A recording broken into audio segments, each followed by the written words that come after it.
BNP যদি আরো 100 বছরও প্রচেষ্টা করে বাংলাদেশে গণভোট ঠেকাইতে পারবে না। এখন আসি যে 8 দলের একটা আন্দোলন চলতেছে। 8 দল আন্দোলন করতেছে, ভালো কথা। তারা যমুনার অভিমুখে লং মার্চ দিয়েছে, যদি তাদের দাবি না মানা হয়। আমরা তাদের আন্দোলনের সাথে সম্মতি জানালাম।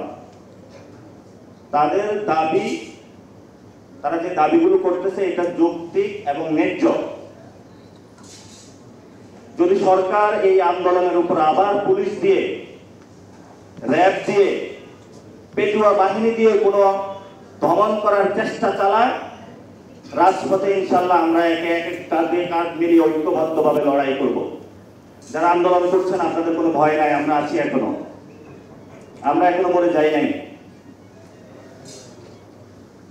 আমরা সরকারকে পরীক্ষা করতেছি, সরকার কি করতেছে দেখতেছি, তার মধ্যে গতি।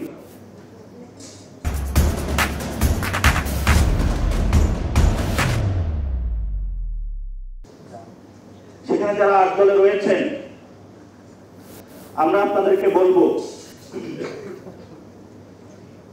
আপনারা এই দাবি আদায় করে ঘরে ফিরবেন, আপনারা এই দাবি আদায় না করে ঘরে ফিরবেন না। এবং গণভোট বাংলাদেশে হবে। বিএনপি যদি আরো 100 বছরও প্রচেষ্টা করে বাংলাদেশে গণভোট ঠেকাইতে পারবে না। কারণ গণভোট বাংলাদেশের